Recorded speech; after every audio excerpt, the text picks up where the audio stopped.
নমস্কাৰ কৃষক বন্ধুসকল, আসাম এগ্ৰিকালচাৰ টিপছ ইউটিউব চেনেলৰ সকলোকে স্বাগতম জনাইছোঁ। কৃষক বন্ধুসকল, এটা সৰু ভিডিঅ' প্ৰস্তুত কৰিলোঁ। আশা কৰোঁ ভিডিঅ'টো আপোনালোকে সম্পূৰ্ণৰূপে চাব আৰু ডাঙৰ এটা সমস্যাৰ সমাধান হয়তো আপোনালোকে বিচাৰি পাব আজিৰ এই ভিডিঅ'টোৰ জৰিয়তে।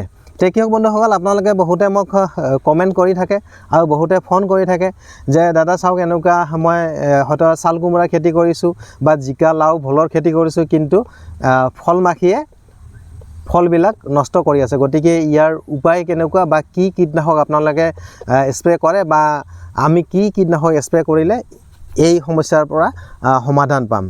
কৃষক বন্ধুসকল চাওক, ফলটো হৈছে এটা গছৰ শেষৰ পৰ্যায়ৰ বস্তু। ফলটো হোৱাৰ পিছত আমি হয়তো এইটো পাচলি হিচাপে খাব পাৰোঁ, কিন্তু সেইখিনি সময়ত যদি আমি এই ফলটোত কীটনাশক স্প্ৰে কৰি যদি বিষাক্ত কৰি পেলাওঁ, তেনেহ'লে এইটো খোৱাৰ উপযোগী নিশ্চয় নহ'ব। গতিকে আপোনালোকে এই ফল মাখি নিয়ন্ত্ৰণ কেনেকৈ কৰিব, কোনো স্প্ৰে আপোনালোকে কৰিব নালাগে। জাষ্ট আপোনালোকে এটা বস্তু বজাৰৰ পৰা কিনি আনিব, সেইটো হৈছে ফেৰামন ফান। সেইটো এটা জাষ্ট ফান, ফেৰামন ট্ৰেপ বুলি কয় একচুৱেলি। ইয়াতে কি হয়, এই যিবিলাক পুৰুষ বৰল পোক, এই পুৰুষ গোটেই মানে যিমান বৰল পোক আপোনালোকৰ সেই হেংদালিত বা আশে পাশে থাকিব, গোটেইবিলাক কি হ'ব, ইয়াতে সোমাই মৰিব। আৰু ইয়াতে ইয়াতে এটা লেয়াৰ দিয়া আছে, মই দেখুৱাইছোঁ। ইয়াৰ ভিতৰত এই ডাব্বাটোৰ ভিতৰত কি কি আপোনালোকে একেলগে পাব, আৰু ইয়াৰ মূল্য বেছি নহয়। বজাৰত আপোনালোকে 100 বা 120 টকাৰ ভিতৰত আপোনালোকে পাই যাব, আৰু সাৰ বীজৰ দোকানত সুধিলে পাই যাব।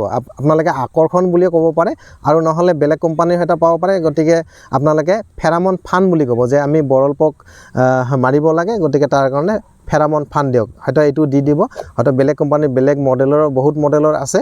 গতিকে আপোনালোকে যদি বেছিকৈ খেতি কৰিছে, আপোনালোকে প্ৰতি বিঘাত কমেও 6টা এনেকুৱা ফেৰামন ফান আপোনালোকে ওলমাই দিব। মই যিসকল কৃষক একচুৱেলি তেওঁলোকৰ কাৰণে কৈছোঁ, আপোনালোকে বিঘা প্ৰতি কমেও 6টা এনেকুৱা ফেৰামন ট্ৰেপ বা ফাণ্ড আপোনালোকে ওলমাই যদি দিয়ে, এই যোনটো বৰল পোকৰ উপদ্ৰৱ, সেই বৰল পোক নিয়ন্ত্ৰণ হৈ যাব। আৰু যিহেতু আপোনালোকে হয়তো 2-4 জোপা তেনেকৈ জিকা হওক, ভোল হওক, চাল কোমোৰা হওক বা লাও হওক লগাইছে, কিন্তু সেই বৰল পোকে নষ্ট কৰি আছে। গতিকে আপোনালোকে তাৰ কাৰণে 2-4-5টা গছৰ কাৰণে আপোনালোকে অকল এটা এনেকুৱা ফেৰামন ট্ৰেপ যদি আপোনালোকে ওলমাই দিয়ে, তেতিয়া সেই বৰল পোক আপোনালোকে সম্পূৰ্ণৰূপে নিয়ন্ত্ৰণ কৰিব পাৰিব বা কণ্ট্ৰলত থাকিব। কৃষক বন্ধুসকল, মূল কথা হৈছে যে ইয়াতে কি কি থাকে মই প্ৰথমতে দেখুৱাই লওঁ। ইয়াতে 2টা বস্তুৰ ভিতৰত আপোনালোকে পাব। এইটো এটা পাব লিয়ৰ, এইটো এটা ইয়াৰ ভিতৰত এটা কাঠৰ টুকুৰা নিচিনা আছে, আৰু এই কাঠৰ টুকুৰাটোত ধুনীয়া এটা চেণ্ট আছে। আৰু সেই চেণ্টটো হৈছে যে সেই ফল মাখিবিলাক যে আছে তাৰে স্ত্ৰী হৰম'নৰ চেণ্ট। আৰু সেই চেণ্টত কি হয়, যিবিলাক পুৰুষ বৰল পোক থাকিব ওচৰে পাজৰে, সেইবিলাক আহি চব ইয়াতে সোমাব। আৰু ইয়াতে কি হয়, 2টা ফুটা আছে। যদি সেই ডাব্বাটো আপোনালোকক দেখুৱাওঁ, এইফালে এটা ফুটা আছে আৰু এইফালে এটা ফুটা আছে। কি হয়, আপোনালোকে সেইটো ফিটিং কেনেকৈ কৰিব মই আপোনালোকক দেখুৱাইছোঁ। প্ৰথমতে আপোনালোকে এই পেকেটটো মই আগতে ফালি লৈছোঁ। ফালি লোৱাৰ পিছত আপোনালোকে এনেকুৱা এটা কাঠৰ টুকুৰা দেখিব, জাষ্ট প্লাইউডৰ টুকুৰাৰ নিচিনা। এইটো ইয়াতে সোমাই দি দিলে। তাৰপিছত কি কৰিলে, আপুনি এই ঢাকনটো এনেকৈ মাৰি দিয়ক, ধুনীয়াকৈ মাৰি দিয়ক। এইটো মৰা হৈ গ'ল, ধুনীয়া চেন ওলাইছে। আৰু ইয়াৰ ভিতৰত কিন্তু এনেকুৱা এটা ৰাবাৰৰ এটা দীঘল থাকিব, ৰছীৰ নিচিনা। সেইটো দি আপোনালোকে ওলমাব লাগিব। ক'ত কেনেকৈ ওলমাব মই দেখুৱাই আছোঁ। এইটো এনেকৈ আপোনালোকে কি কৰিব, এই ফুটা যি 2টা আছে, এই ফুটা দি এনেকৈ আপোনালোকে বান্ধিব। এইটো চাওক, এইটো কৰিলে কি হয়, আপোনালোকৰ যোনবিলাক ফল হ'ব, সেই ফলবিলাক কোনো বিষাক্ত নহয়, যিহেতু আপোনালোকে স্প্ৰে নকৰিব, আৰু ফল মাখিও আপোনালোকে কণ্ট্ৰল কৰিব। গতিকে মই ভাবিলোঁ ইয়াৰ আগতে মই এটা তেনেকুৱা ভিডিঅ' বনাইছোঁ, কিন্তু হয়তো তথাপিও হয়তো যিবিলাক মোৰ ছাবস্ক্ৰাইবাৰ আপোনালোকে হয়তো বহুতে নাচায়, হয়তো মোক কমেণ্ট কৰে গতিকে মই সকলোৰে কাৰণে সেইটো ভিডিঅ' বনালোঁ এনেকুৱা আপোনালোকে ফেৰামন ফান কি কৰিব যি হেংদালি আছে হেংদালিৰ হয়তো বাঁহতে হওক বা সূতাত হওক আপোনালোকে এনেকৈ বান্ধি থৈ দিব মই দেখুৱাইছোঁ মই ইফালে বান্ধিছোঁ এই ইয়াতে সূতা এডালত মই বান্ধি দিলোঁ